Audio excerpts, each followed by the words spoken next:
Daka prabich koda boro tok sari nyakora mogi koth go gwenge mathote patoka ka en gino ma miyo ganda moko wito ngimagi daro ji ka puothe bende koro imo kalure koda oche ma bende omuomo. Wach maduong' en ni koro ji mondo bed motang' kendo bed akicha ahinya kinde ma koth chwe to moloyo jogo ma bende koro tiyo koda peni mopogore opogore kalure ni ok nyal ng'eyo tut mar pi e kinde ni eri ma bende koth chwe. Weche mag siasa ni kweth marazimio koro kwedo kata sayo piny owacho kalure koda weche mag mibadhi ka bende giwacho ni piny owacho ok tiyo makare kod omenda go mag piny owacho. Nyakora mogi bende kaka ne wasingo wantiere koda twak ka bende wadwa loso e wi riwruok ma bende nyoyangi mano mong'ere kaka pany, mano en riwruok mar mine molony ka bende wabiro twak koda jakom mar riwruogno mano Beti Adera. Kao kamano mage moko weche mawamiyo pek. Kumekuwa na maji, mto ulikuwa umefurika. Tumekuja hapa asubuhi kuokoa watu. Kwa sababu ni watu wengi walikuwa wanataka kuvuka pande ile na wengine pande nyingine. Oimore ma jahigni 40 pio yuero e kinde mane otemo ng'ado aora Nziu ka aora Tana bende omuomo kendo daro ji. Akasema hadi wa sasa hajapata explanation ni kwa nini mshahara wake ambao unajulikana na umeandikwa she is a state officer. Hiyo mshahara katika makadirio ya serikali national budget inaongezekwa na inawekwa 3 times. Ugai mar Wiper Kalonzo Musyoka medo seyo tend Kenya Kwanza kuom tiyo marach kod pes jopiny. Kamwagolo uweno nasemi notice nachako loso kodgi last year. Naka staff mago loso kodgi. Kanyo onego watim expansion mar sewer line. Drainage ten walkway. Johala ma Kisumu yuago muko ma apoya mag stondegi katen boma notoramo ne johala winjo Usmane chichni mopuodhi.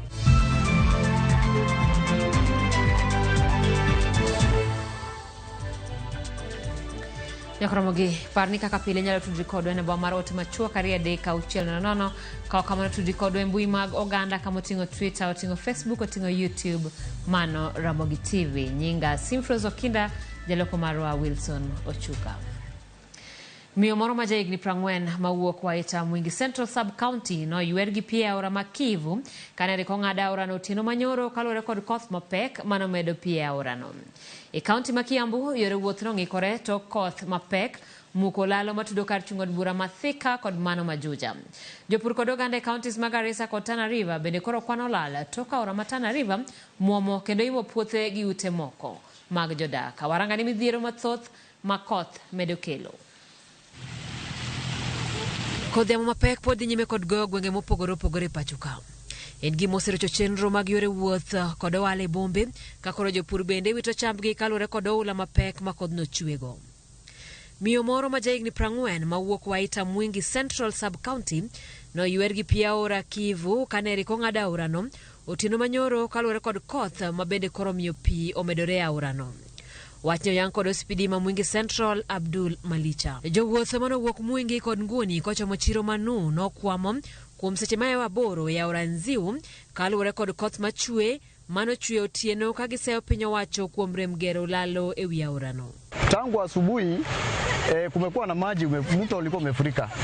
Tumekuja hapa asubuhi kuokoa watu. Kwa sababu ni watu wengi walikuwa wanataka kuvuka pande ile na wengine pande nyingine. Na sasa tukagoja mpaka saa 3 asubuhi ndio maji ilifungua tukaanza kufukicha watu. Hii daraja injengwa kwa haraka. Kwa sababu mto imekula watu wengi sana. Na sisi tunasikianga mbaya sana wakati inabeba ngari hadi pikipiki. E kaunti ma Kiambu yore wuoth no ng'ukore to koth mapek mano chwe kuom seche mathoth e alwora no mano ketho mwandu mathoth. Kodhno mano chwe kod yamo mager no chwe momuko lalo matudo kar chung'od bura Mathika kod mano Majuja. Leo kitu saa 1 hivi tulipigiwa simu tukaambiwa kuna ajali ambayo imetokea hapa daraja kutoka Komo kuelekea Juja Farm ambapo kuna gari moja ilikwama juu ya daraja iliharibika na tukaweza kufika mahali pale tukapata hakuna mtu aliyeumia na hakuna gari haikuharibika vile isipokuwa daraja iliharibika. Kwa machielo jopur e counties mag Garissa kod Tana River kwano lal toka aora mar Tana muomo kalure kod koth mapek mosegoyo gwenge mathoth e counties go. Aora no chako ng'oko kinyi makawuono moumo puothe mathoth. Kuna wale ambao tunafanya kilimo ya mboga ya kienyeji na ambao tujuacho ni vitu fupi fupi ambavyo huharibika. Alafu kuna vitu ndani, mashine zimesama, kuna vitu mbalimbali ambavyo vimesama, lakini ile ambayo tumeingia hasara haswa ni ile miche kidogo ilikuwa ya miembe, bia sile mboga kidogo ambazo tulikuwa tunategemea. Jodak yuak ni gedo marapaya ne okotime yo makare gima koro miyo pi koso yo. Hapa sisi mbele yetu kuna barabara kuu ambayo inaunganisha mji wa North Eastern na Nairobi na sehemu hii yetu. Hii barabara pia wale wahandisi ambao walikuwa wamejenga wameinua sana juu. Hakuna sehemu ambayo inapitisha maji. So maji ikianza kuteremka kutoka huko sehemu za juu zikifika hapa zinazuiliwa na hizi mjengo ambayo imeinuka. Sehemu moja ya bridge ya Tana peke yake ndio inazuia. Jolonye koro weche makor lwasi wacho ni koth pod biro medo chwe ka oganda ikwayo mondo dar odhi kuonde moting'ore gi malo. Jatend piny William Ruto e limbe mare kaunti Malamu osingo mar biro rakore gi jomibadhi machano yako lo mar dho wath Malamu.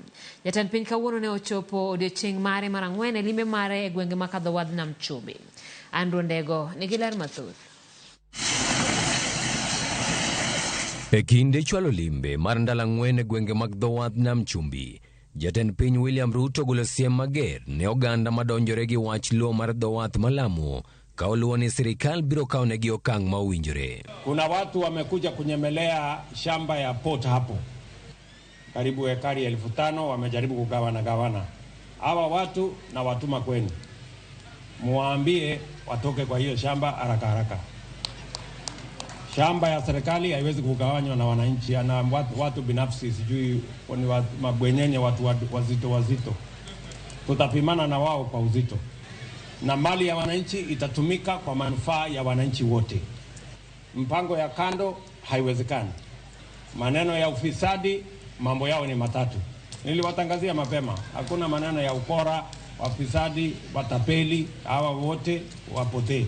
Ruto omedo lero ni serikal timo duto e rakore gi weche mag arita e gwenge mag Lamu ma osebedo gi ng'ikni kuom kinde mathoth. Omedo singo ni serikal biro siro chenro mag weche somo e bero ngima rowere gwengego. Na hatuwezi kuruhusu wahalifu na magaidi wakuje wajenge kibanda hapa. Na ndio sababu hiyo mawaziri mumewaona hapa karibu mawaziri 5. Tumekubaliana ya kwamba magaidi lazima watoke hii Lamu, na wasipotoka tutapambana na wao. Mambo ya magaidi hapa, either watoke Kenya, si ndio, ama wasafiri waende miguni. Hakuna maneno mawili. Hizo course ya blue economy pia zianzishwe hapa Januari. Wale vijana mnataka kujifunza mambo ya life support na hizo course zingine ya blue economy tayari yatapatikana hapa katika hii Technical Training College from January. Korka kore, jalup jatend piny Rigathi Gachagua olero ni serikal timo duto e neno ni ober weche mag arita kwe ma osebedo gi ng'ikni e gwenge mag Lamu ka gichano bago romo gi jotelo mag gwengego mar neno ni gichopo e winjruok kata biro gi okenge mar neno ni girakore gi lwasi makamano. Opedho ni kaka serikal giikore mar tiyo tich achiel gi jotelo mag kauntino e neno ni dwaro makama ochopo kare. Na mimi, Your Excellency, ningetaka tu kusema tumekuwa hapa na shida katika kaunti hii ya Lamu, mambo ya ugaidi, mambo ya usalama, na viongozi wako na jukumu ya kuongelesha wananchi kwa ile njia ambayo inafaa, isikuje kubadilika ikuwe uchochezi na kuleta uhasama kati ya jamii na kati ya madini. Rais wetu amekubali hivi karibuni atafanya mkutano wa faragha na viongozi wote wa hapa Lamu kuzungumza juu ya usalama, mambo ya amani na mambo ya maendeleo. Ndio hii Lamu yetu iweze kukaa na ile njia ambaye inatakikana. Maafisa wetu, they pay the ultimate price. Wengi tumewakosa kwa sababu wako kule kutulinda sisi. Kwa hivyo kwa niaba ya watu wote wa Lamu tunatoa shukrani kwa vitengo vetu vya KDF na vile wa Interior Ministry. Ruto osingone jodak Malamu ni okobiyie wach kata dwaro mar keto dho wath Malamu mar ji giwegi. Omedo ni piny owacho dhi medo chwalo chenro mag dongruoge ma opogore alwora mar Lamu kamoting'o bero lwasi mag apaya e bero chenro mag weche wuoth e alworano. Port yetu ya Lamu hapa ni mahali tumeweka karibu bilioni 60 ya serikali, lakini kwa sasa haijapata biashara ya kutosha. Hapa hakuna port, itakuwa privatized. Msikuwe na wasiwasi. Siwezi kuruhusu port ya Kenya imilikiwe kibinafsi na watu fulani. Haiwezekani. Hiyo port ni mali ya wananchi wa Kenya. Tumekuja hapa kusema hiyo barabara sasa itaanza kule Mtangawada ikuje mpaka hapa Kizingitini.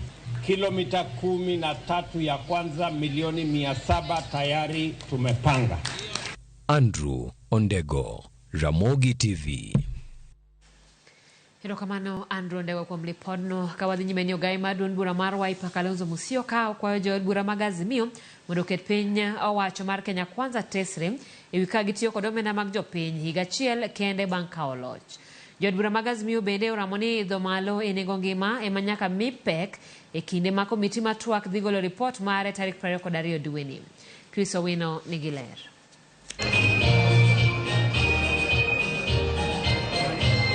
Ndalo machuok kende bang' jagacheno mag loso budget mag sirikal Margaret Nyakang'o pedho elela kuom mar omenda motimo ne migawo mar omenda, riwruok mar Azimio odhi nyime kod keto piny owacho mar Kenya Kwanza e tago maliet.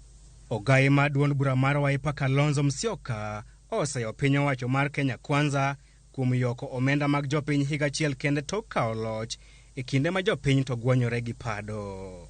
Akasema hadi wa sasa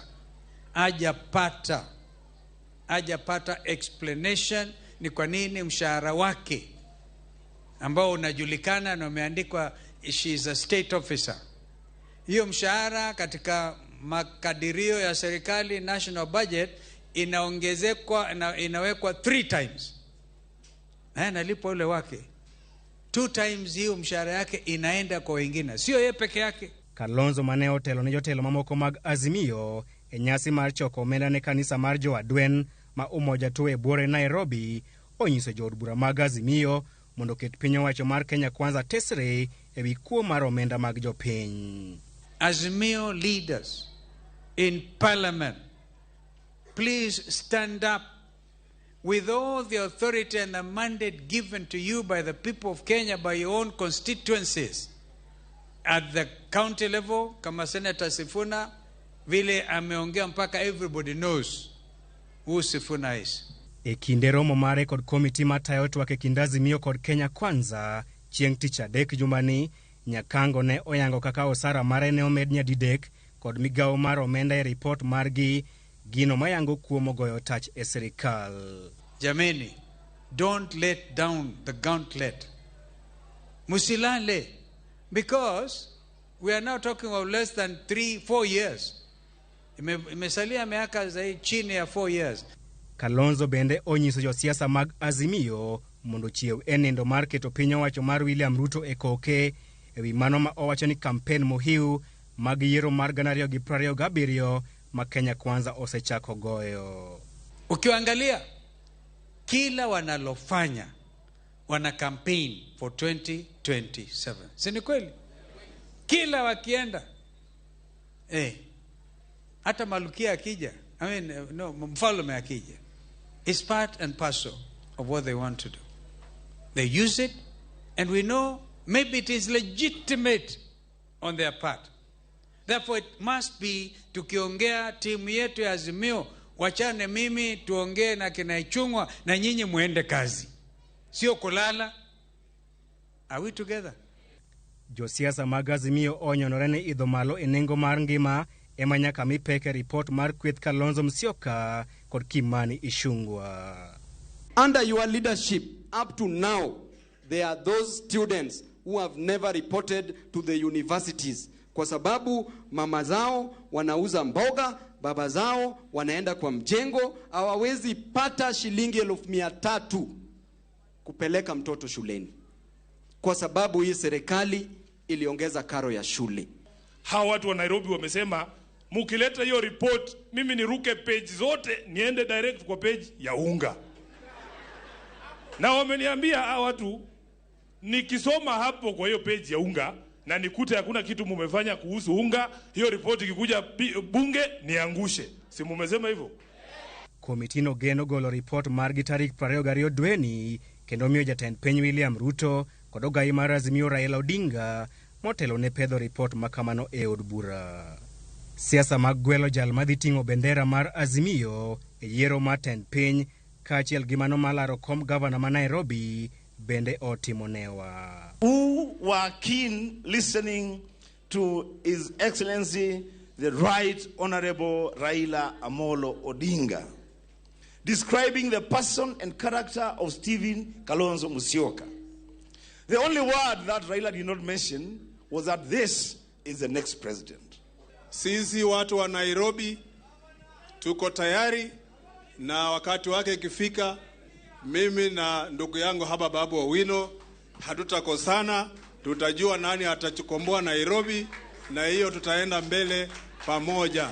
Jaod Burama Embakasi East Babu Owino kod nyawad gima Westland Team Wanyonyi gawo kom governor ma Nairobi kod otiko maduon bura mar ODM. Chris Owino, Ramogi TV, Nairobi. Moko manyola Gershon Kirima wuok oko kendo thegore kod chenro mar twak madhi nyime e wilo kagi wacho ni giduto ji 15 mowinjo pog lobno gibiro mana bedo kendgi e romo makelo kanyakla familia jo halano machon. Nyathi Kirima jadolo Gadhoni Kirima othegore kod twak no motelie kod nyamin gi Teresia Kirima kowacho ni kapok gichako twak nyaka jonon lo chiw bech lobno masani ma jonyiepo biro chulo. Gadhoni dwaro mar nywako gavana machon ma Nairobi Mike Mbuvi Sonko okonyego lweny mar yudo lobno. Ni en ywaruok e familia mar Kirima e wi lowo maromo eka 1,000 e gwenge Manjiru kaunti ma Nairobi. Achiel kuom ji 15 mowinjo opog lobno koro othegore kod twak madhi nyime e kind familiano, jotelo kod jodak Manjiru. Jadolo Gadhoni Kirima owacho ni twak no motelne kod nyamin gi Teresia Kirima otim mana tok familiano oro jonon lo. I am not aware of any negotiations that Anne Wangari Kirima and Teresia Wairimu have been carrying out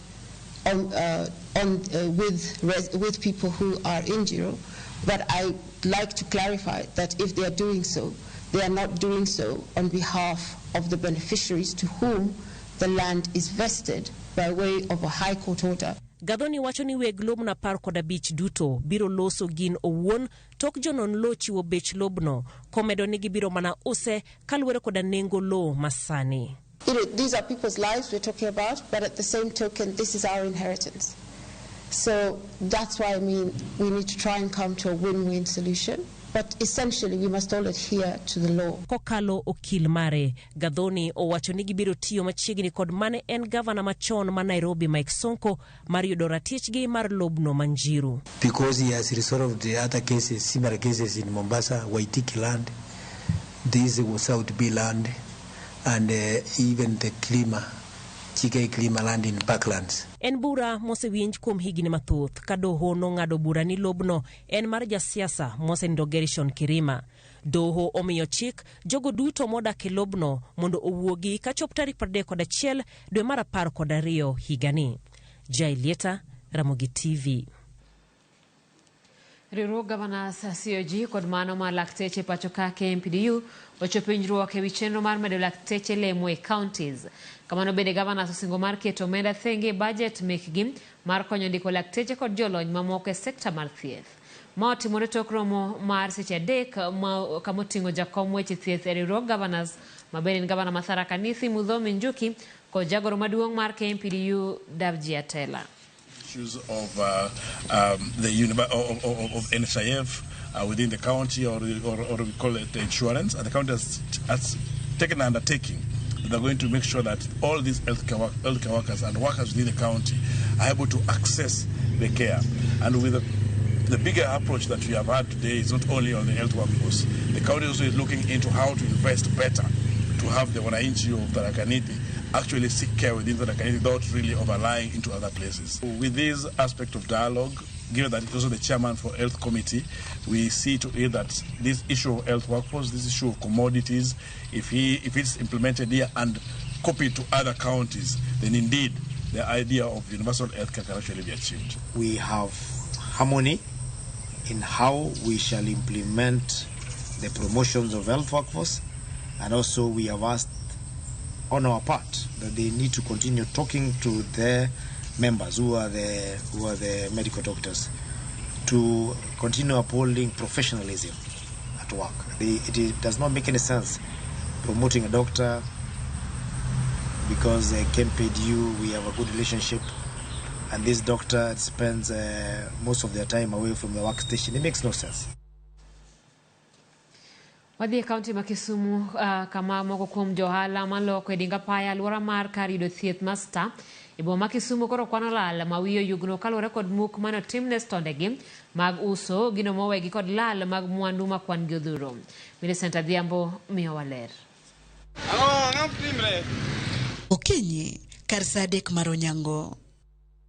Mana kaka pile, jolo mondo kondegi mag uso. Kata kamano, gin kod lit gi kuyo, ok ginyal uso kendo. To nango, picha magiyudo, udono morgi duto e chunygi. Moko kuomgi, dondo ng'enge mag mwandugi modong', bang' muko mag stondegi motimore, utino mane piny rugodo kawuono. E sama moko ywago dhogi tieko, mamoko to dhogi omoko gikia kuma gichakgo. Giywak ni chenro mar mukono ojuko gi apoya kendo weyo gi achiedh nade kaachiel kod kihondko. An atimo welding kama muki wane dostaka. Koro kane wachieo gokinyo iro ko muko goina simu saa 5 iro ne muko kabiro ka iro kose muki banda makibana ne piny. Kane wachieo gokinyi to jirande mogo na simu ni omukwa. To gimomiyo omukwa maler ok wang'eyo. Gimoro amora mwakonyo onge. An aloso simu ka simbe customers mang'eny olal onge gima rescue ye kata chiel and kaka tadhi chulogi ok ang'eyo. Mwandu mokethore kuoma gin mwandu manyalo romo ndigni spana gin gik manyalo romo 60,000.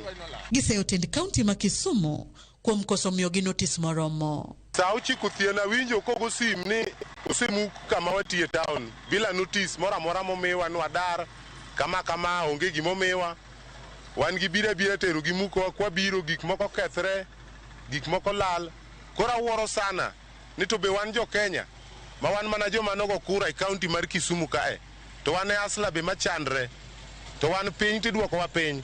Gima dwa kalo kama bende moriere tir ok giwachi. Koro magi gik ma wa demand from the county government abala wanga the city manager to come down and give us a genuine reason momiyo gimuko wa eyo machalo kama. Gimomiyo muko wa Kenya kasani. Kech gimomiyo wakia notice momiyo waonge. Mwizo wanu mondo wamuki onge. Wale kaki mokone piny. Mora wakia kia yote. Mwendo wabolal, masinde olal. Soda ginoko piny kata moko madhi moko muki. Kata kamano kotenero kod midhiero no, maneja mar boma ma Kisumu Abala Wanga oyango ni joalago gin mago mani kod tok teko ni mar gin jogo mowinjore oloke chiro Kibuye to kata bang' chwalo negi notice kuom higa achiel sani mar dar kanyo mondo we thuolo ne gedo mar lai mar odundu mar minyaga to chal ka gima notice makamago osebedo ka gore Luanda. Kamwagolo wueno nasemiu notice nachako loso kodgi last year nyaka staff mago loso kodgi jogo jo Kibuye kidhi tiyudo ka ng'eny gi gin jo Kibuye nwasemiyo gi kuon magidhiye gima wacho ni weuru wuok e chiro nudhi e lak ndara kosemiyi kiosk dhi e chiro koro sani in the next 3 months we watemo a lot of improving sewer line marwa is only 18%. Watemo improve mondo wachope kata 40. Emo mineno ko watemo golo jogo mondo wuogi mondo sewer system ma Kisumu gi drainage oti. Sani koth be biro kaka area no mago kuon ma block drainage. Abala omedo chiwo siem ne johala duto mapoko dato ne osemi notice mondo dar mapiyo kapoko dar ge yor mukogi mabiro kelo negi lal gino ma ok bi morogi kata matin. Kanyo bende kiosk man kanyogo ne wasemiyo gi notice gi wuogi to ji pod medo kiosk kanyo. Koro samo mi notice to respect our notice. Work John.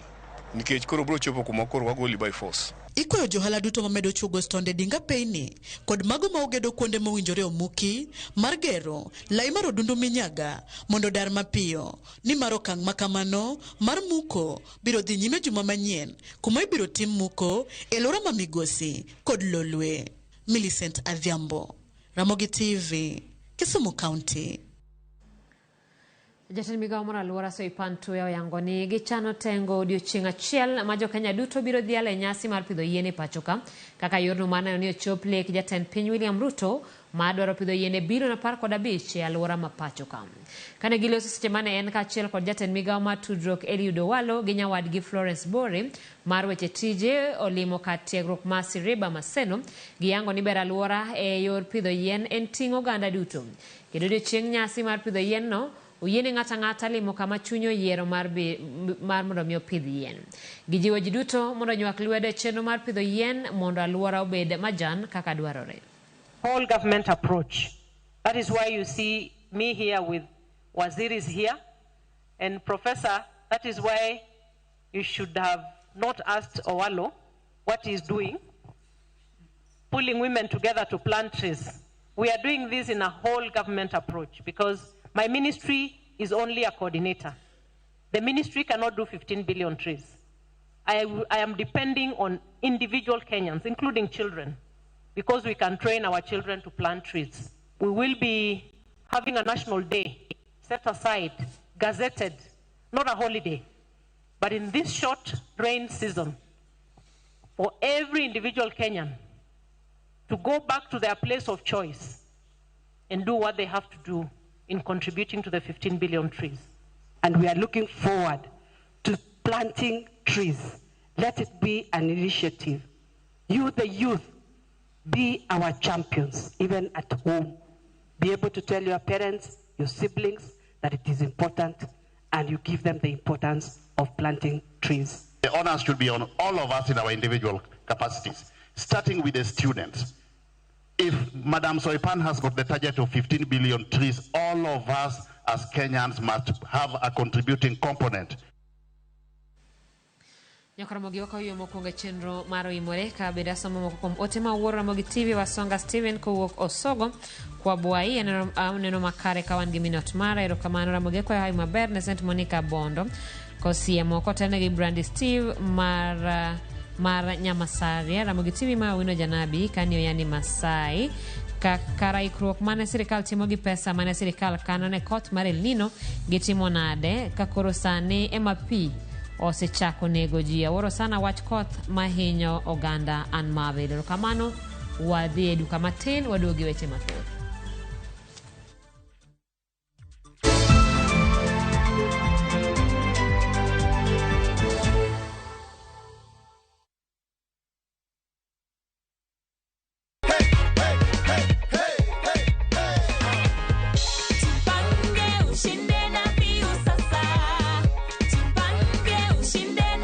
Nataka kuwajulisha na kuinsist kwamba we will only call our winners through the number 0709-767-000. That is 0709-767-000.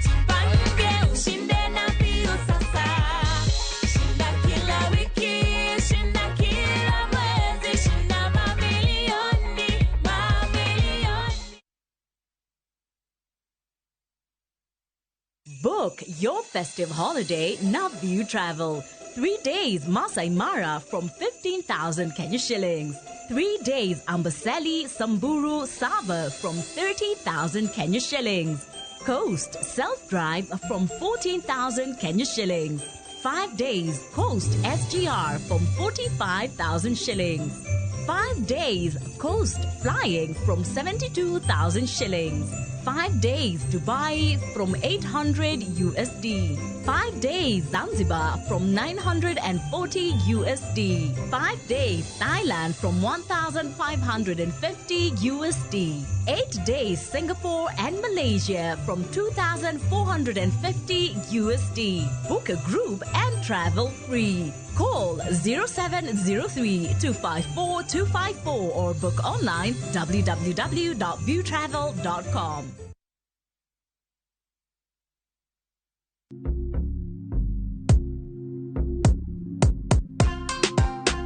Nelson. Yes. Mambo. Poa sana. Uko fiti? Niko fiti. Tuliongea kwa simu sasa tumepatana.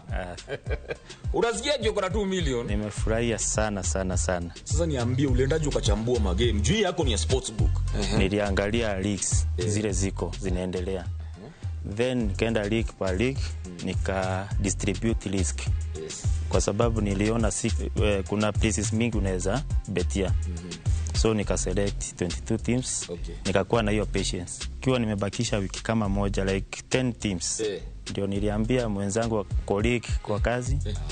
Until siku ya mwisho sasa ndio niliambia familia. Pata multi-bet boost massive ya 1000% ukicheza on shabiki.com. Cheza sasa na shabiki.com na upate up to 1000% multi-bet boost. To bet.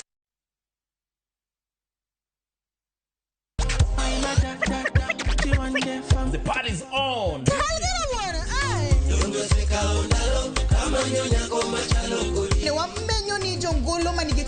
Watu wachukulie art as something when you gonna value. Sherehe o'clock nye kwa mgeji wangu chopo samakoro. Chapa muziki, wote tucheze. Kanoje ote kaingene katoti kwa mgeji wangu omorahinya kochenro. Adek Malieta matatu Karema vipi? Shirona do, Shirona ni sponsor. I'm a piano. We go shoot. Sold out. Lungani linda mnyakati? Lungani koloko instrumental. Tumdagmor. Ngesu kangesu, sangwenu tieno. I feel like them want the best for me.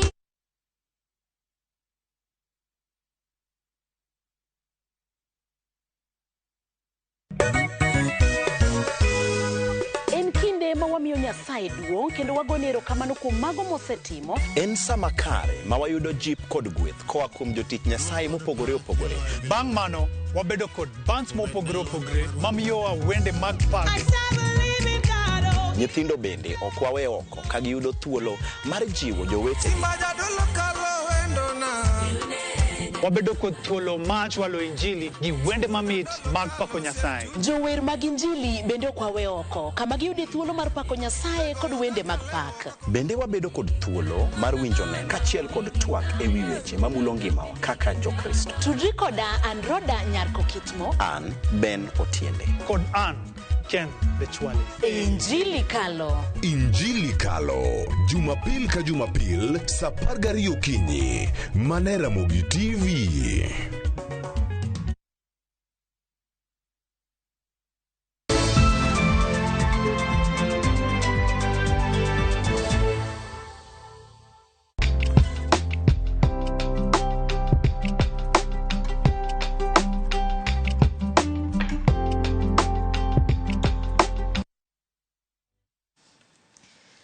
Ramogi machiegni kendo mana kane wasingo kawuono mine wacho watwaka koda beti adera ng'eyo ni ok en wendo mine wacho ka en mana ni kawuono watwak ewi wach ma opogore kata kamano pod otenore koda weche mag dongruok mag mine. Jumane nitiere riwruok mabende ne oyangi e kaunti ma Kisumu mar joma mine molony. Abiro mana wene thuolo mar mondo mi olerno ni to pany ni en onyisango to angoma jopiny biro geno kowuok kuome.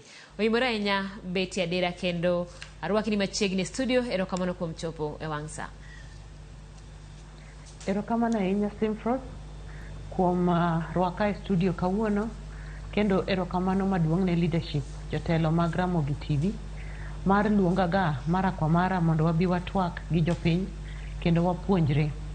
Mana kaka isewacho ani luonga ni Beti Adera, ane jalno miluongo ni chairperson mar Professional Association of Nyanza Women makoro wadendo ni Pany Women e yo machiek. Koro kaduoki Pany Women en chokruok mar mine molony e migepe mopogore opogore. Wan gi daktache, wan gi nurses, wan gi jopuonj, wan gi pilots be, wan gi joma nie matimo ohala mopogore opogore, engineers wantiego, nyaka young women professionals be wantiego, to wachokore mondo wang'i ni to en yore mage mwanyalo dok go chien mondo wager dala. Waduto sani membership wadhi mana 1,000 to mine 1,000 ma members mag pany gia e counties mag Migori, Homa Bay, Kisumu gi Siaya. Koro wadwa ng'iyo ni to ere yo mwanyalo dok go back home mondo wan be wakaw role wa kaka mine molony mondo wager dala. Nikech waneno ni wan to waselony, untie kuonde mopogore opogore ma members wanitie. To king'iyo dala chien to samoro jite poko chopo kuma wachope. Koro wadwa ng'iyo ne dala ni to kata primary school manisome be inyalo dok kuro mondo gini to skundno dhiga nade tinendeni. Koro lengo wa maduong' en ni mondo wa reach out, wachop needs mag mine, mag nyiri matindo, young women kata girls, kachiel gi yudhe wa ma e counties 4 ma wachogo, mondo wating' gi malo e yor dongruok, development. To wadwa ng'iyo development mokwongo en e yor financial inclusion. Beti adwa ng'adi matin kapok idhi mabor. Adwa ng'adi matin kapok idhi mabor. Erokamano, adwa mana mondo inyise ni to ne en paro mar ng'a kata paro mar loso riwruok maberni noa kuom ng'ato. Kopogore gi kanyo, iwacho ni en riwruok mar mine ma jolony. Mine duto manigi lony moro amora orwaki e donjo pany, to en ere yo ma gidonjo godo? Erokamano, orwaki mondo gidonje pany, to sani wantie gi website, achiel kuom yore manyo bedo launched nyoro, wantie gi social media mano bedo launched nyoro, social media handles, to be wantiere gi administrators be, an achiel kuom gi. Koro yo mora mora ma ng'ato nyalo yudo go yot mar chopo irwa mondo gikwa yo ma ginyalo donjo go kendo wamiyo gi laini no makare. Achiel mabe nyewa launch en county chapters, nikech sani koro nyo podwa operate e national level kapodwa loso chenro, but koro kaka koro nyo wase yange wa launche. Koro the next step en ni koro mondo wadhi e county chapters, mane milon koro wadonje ground, mashinani, e kumu wadhi yude youth ma wawacho cha, nyako ma wawacho cha, to gi mine mane wawacho cha. Koro county chairs kata leaders, jotendwa mag counties, begin achiel kuom yore ma ng'ata madwa donjo e group ni to nyalo yudo more information e yo magidonjo go. Kalure ni jok manochake, ing'eni wan kaka jo mamine wan ga gi riwruok wa mopogre opogre kata mana chamas. Koro wan members 9 ne wabet piny mwang'iyo ni to donge dang' bed maber ka wachako gima kama. Koro wamedo wuoyo, wamedo lokore paro, wamedo reach out to our leaders kata stakeholders wa, giparo ni to wagere nyaka koro chopo kumochope ni. To maduong' be adwa wacho ni wan bende ne wa approach waziri wa makoro wantiere go, waziri mar ICT, Eliud Owalo, mwakwae ni mondo obed patron wa, mondo wayud yot e linkage kaluwore gi opportunities mantie sirikal masani, mondo wayud yot mar chopo kuom resources go, mondo watap gi, mondo wakel gi down a ground, mondo kony minewa, okony nyiwa kachiel gi wuotwa.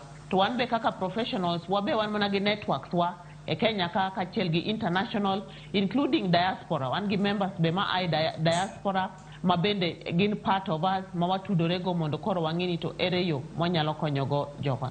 Erokamano Nyabeti, kapok imiyowa kata chenro ma untie godo koda ber ma udwa ni mondo mi ukel ne oganda, aparo sa miluongo kanyo wacho waziri, to penjo ma bende nyo penji kata sama bende pany ni temo yangi en to bende pany nitiere koda riwruok mora mora koda siasa, utenore koda duond bura mora mora mar siasa, kos en gino wach mar siasa nitiere iye koso oyo?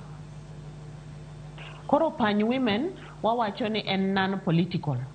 Non-political kech nitie professionals mang'eny mawacho ni gin gidwa tima giving back, gidwa participate, gidwa timo role gi, lakini ok gidwa tenore e yore mag siasa, kendo ok gidwa bedo koni kata ok gidwa bedo koni.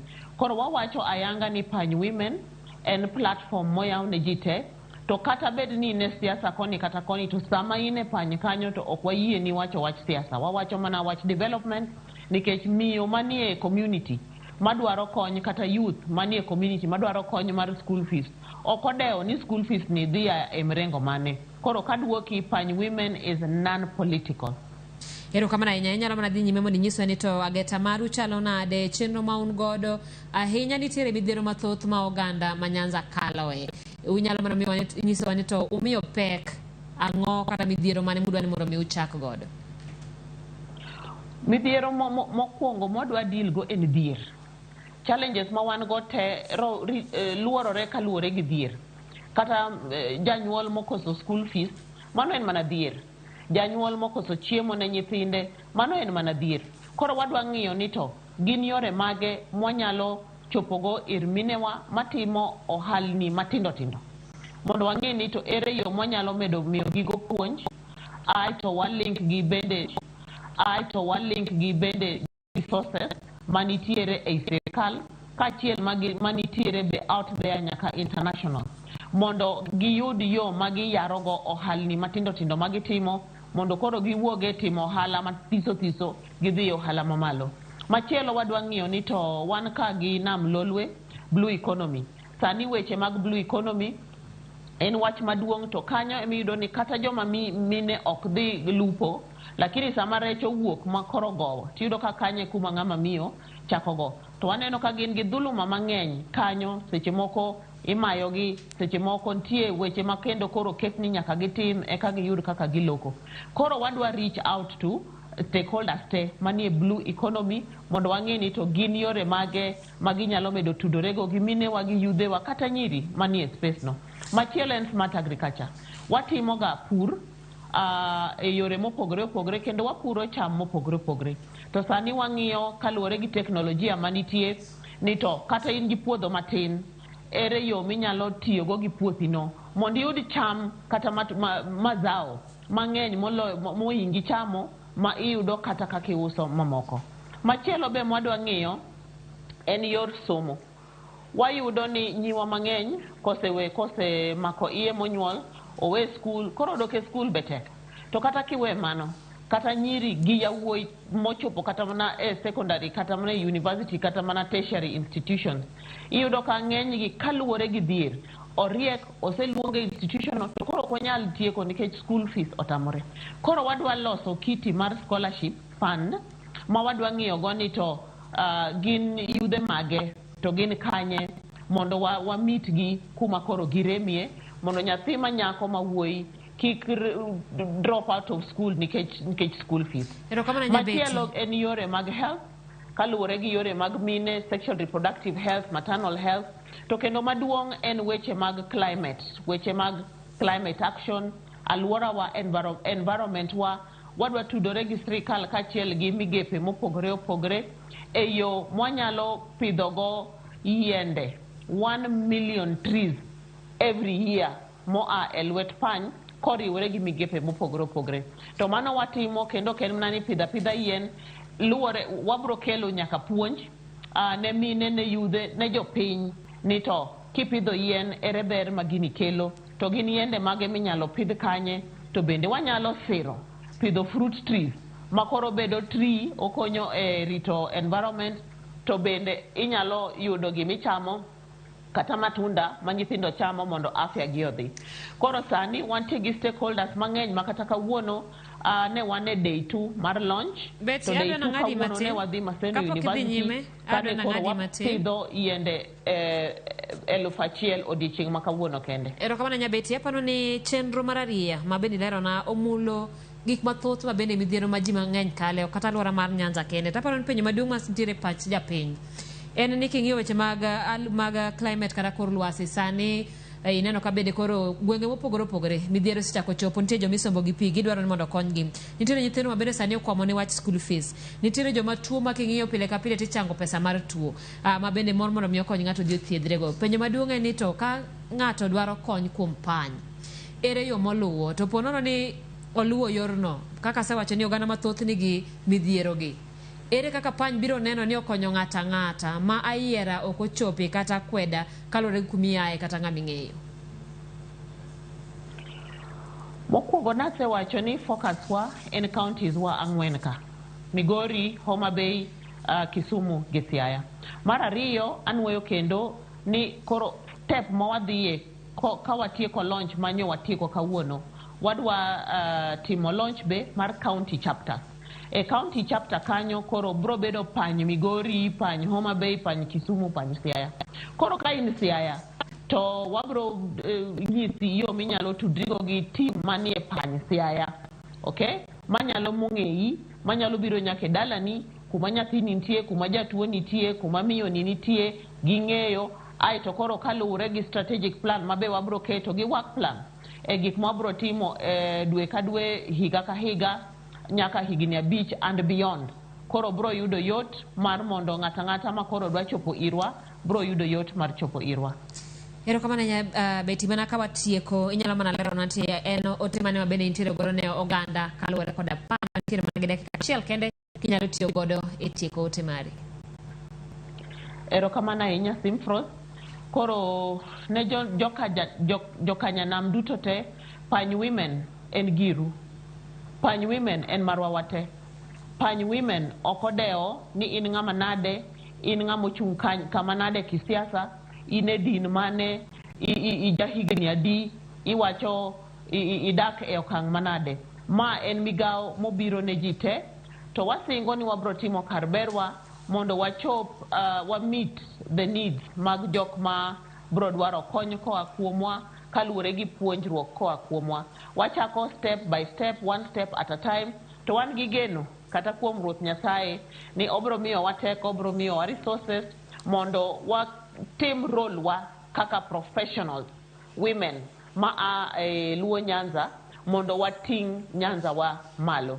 Ero kamano nya beti adera sa ong'ado wagi kanyo kata kamano en twak mang'eny ni pod wabiro dhi godo nyime kaka umedo dhi kik wil mok luongo wa sama un gi chenro kata nyasi mabende dwa lerne go jopiny gik madhi nyime.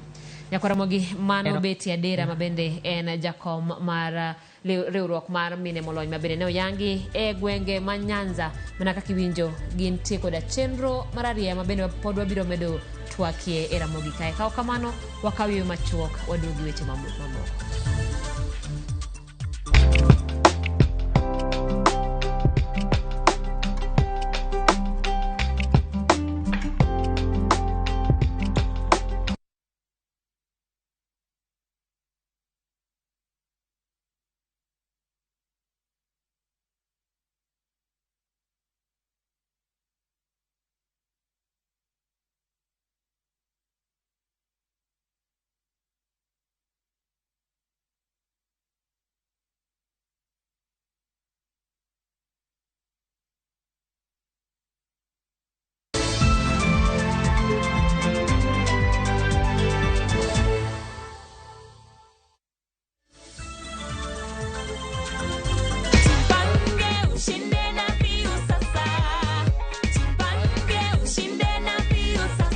Yo mtu wangu ni aje? Vipi? Ko freshi? Niko poa. Umejipanga leo? Mimi ni mtu wa Viusasa mbaya. Wewe ni mse Viusasa mbaya. Kabisa. Una watchingi nini on Viusasa bro? Beki. Na Morio best yangu pia alikuanga Inspector Mwala. Saa zile nataka nione zile wakati alikuwa. Narudi tu kwa Viusasa. Wagwan bro, wagwan. Napenda hivyo. Unaweza cheza na *487 *3#. Wagwan. Chezeni na Viusasa. You never know. Ni wewe ndio unaweza kuwa napata next na nikipata umejipanga. Ai, unakuona ka lunch mtu yangu. Vile boys wangu hapa hivi ame nice. Si ndio? Hata sasa hii naenda kula nyama. Noma. Kila wiki, shinda kila mwezi, shinda mamilioni, mamilioni.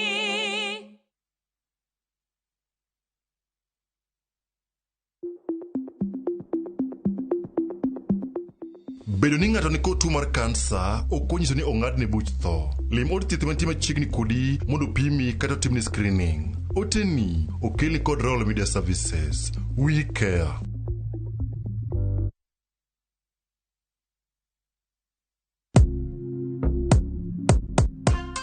Kwa majina naitwa Joseph Stoko, natoka Trans Nzoia County. Niliona kipandiko shabiki.com mahali, nikaichukua, nikaregister. Nikacheza na shilingi 10 ambapo ilikuwa ni multibet. Ikaleta postpoin ya shilingi 1306, Shabiki.com wakanipea bonus ya 90% ambapo inakuja 1330, wakaniongezea ikawa 1660. Nashukuru Shabiki.com kwa kazi yao nzuri ambayo wanayoifanya na wazidi kuendelea hivyo. Shabiki.com ni ya ukweli, ukicheza ushinde, unalipwa pesa yako hapo na hapo. Cheza sasa na Shabiki.com na upate up to 1000% multi-bet boost.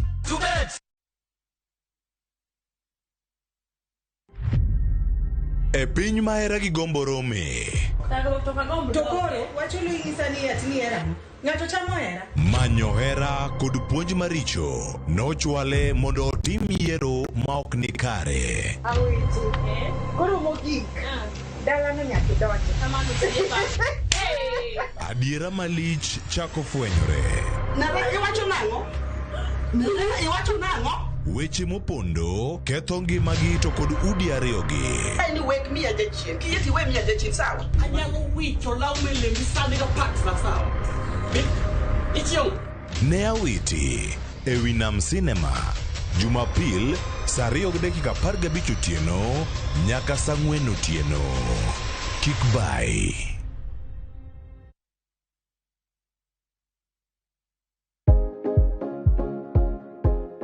Yuoye wich mang'ich mos ka itang' ni mar yie wich makamago gin mayom yom kendo nyalo chote yo mayot.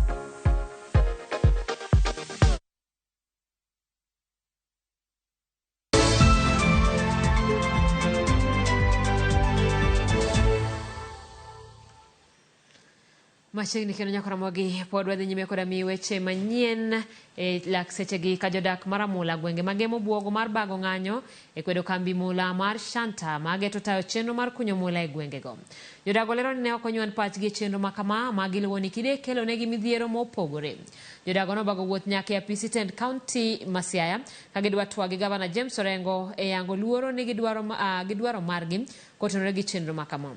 Giyango ni oganda man kod puothe mamula yudore ne ok osum pachgi wi chenro makama magilero ni odhi ataro mar chik kendo gidwaro mondo yange adiera wi chenro no. Kata kamano apisa maduong' e apisi mar Gavana Walter Okelo yango ni tend county no timo duto eneno ni adiera yudore motelo ne kambi no chako chenro mar kunyo mula. There's a company known as Shanta Gold that has been doing a drilling program in Ramula on claims that they have discovered sufficient deposits of gold in our community. And we are here as community members. We are here also as farmers. We are here as occupiers of that land, as indigenous communities. We are here as youth, elders, women, and we are also here as communities of interest that think something like this cannot happen in our heritage without sufficient public information and understanding. And we would like to petition the county, first of all, to declare to us whether they are aware that such a program has been going on. We have properly received this petition. We've listened to the raft of issues that he has raised. We will hand over these, but from the issues that he has highlighted, we want to say that the county government is aware, of course, of some of the ongoings in Ramula, preliminarily, because we have our structures in the grassroots that inform us of some of the issues that happen. And so we are aware of that kind of presence, but we will endeavor to engage very diligently with the citizens. We will get details, perhaps, of the investment programs, which, as at now, we may not pronounce ourselves on. Jodak e gweng' ma Thimlich e sub-county Manyatike dwaro mondo piny owacho mar county no obi kod okenge makare mar tieko nok mar pi mosebedo ka okwako gwengego e kinde oro. Jodak ma Thimlich ka otelnegi kod Benta Achieng' wacho ni kinde mag oro giwuotho ndamo mabor ka gimanyo pi e aora mar Kuja mabede pige ok ler kata matin. Gimedo ni gisebedo ka gikawo kinde mathoth e manyo pi magitiyogo e udi kata kuom jambgi.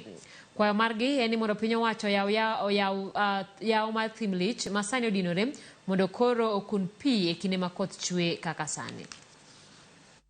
Do shide yor pi diere chieng' wadhi nyaka Kuja bor wa Okinyi kidhi nyaka kuja ichopo saa 3. Kitambo ya kuja michop ka en saa 7. Moro ni nyithindo nodhi skul, in gi nyathi ng'e idhi nyaka kuja, ok inyal wuothare kuja michopi. Chuni ni nyaka iyie pie kor yo pi yweyo. Nyithindo matindo bende ne wawe iwe dala, samoro yudo ka nyathino ywak mobedo matuo. Koro wakwa mheshimiwa ni mondo obi ogernwa bol moro mwanyalo yudo pi machiegni. Wan ka gi pi mane yauka wadwaro no kelo atenga pini otem konyo nikech odhi nwa go yariye yaw ni manyalo konyo sikul to ge center mi en yaw mabut center kani to keche wakala shite matek gik ndalo mag oro to kiwuok ka mondo idhi modho dhiang kuja kocha be masemeji en distance mabor mokinya oro ng'ama miyo waonge gi pi. Maro mapisas maga paya 1400 mawuoke kar tiegruok mobila makiganjo oyudo tiegruok ewi kaka ginyalo ndiko lipot e kinde ma masira maga paya otimore. Chenro motagi kambi okumba mar Direct Line. Kambino kotelnegi kod jatend timo nonro Wilson Wambugu yango ni tiegruok makama ne geto obila wirani gine magitelo ndiko lipot e kinde ma masira maga paya otimore. Lipot ma oluwo ni konyo kambino chula nyuola kata oganda moseyudo kata moyudore masira.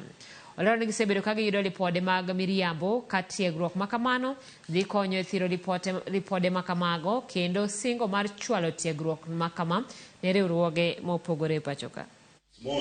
We are here to have counter fraud measures on the process of deterring, detecting, disruption and also punishment of fraudsters. This will help in curbing fraud and also restricting and ensuring that recidivism does not occur in the insurance industry in terms of fraud. And the main reason why we have this function here at the college is that these are convergence point whereby we have the holistic numbers. And these will go a long way because once the officers are released back to their working stations, they will of course pass the gospel down there even to the junior officers as well. The reason why we're involving the police is that they are the first people who attend a scene of an accident. They are the people responsible for the documentation of an accident. And our relationship all the way has seen fruits. And it's my feeling that even today's activity will bear good fruits in the near future.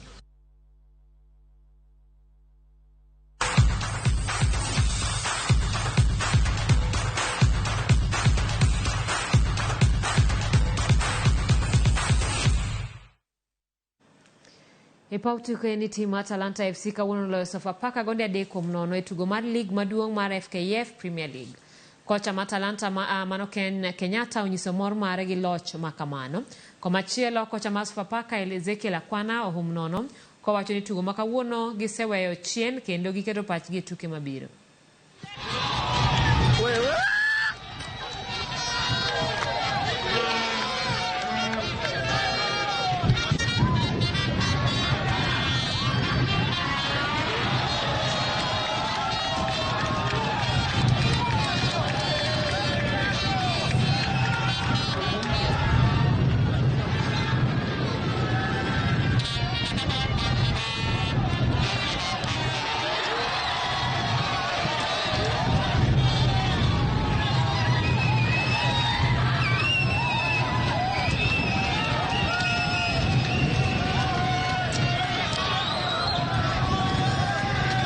Obvious coach ana prepare to win game. To lose ni bahati mbaya.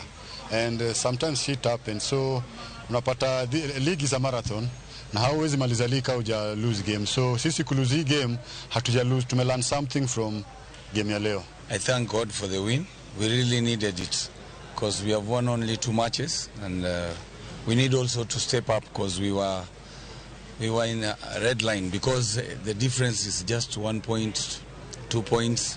So at least we have gotten 3 points surplus to the team. Komiti mar Olympic e pacho kayo bagoromo mar 40 mar pinje ma jokanyo mag Olympic e magawa ma Sarova White Sands Mombasa. Romo kamane en mar keto pinje le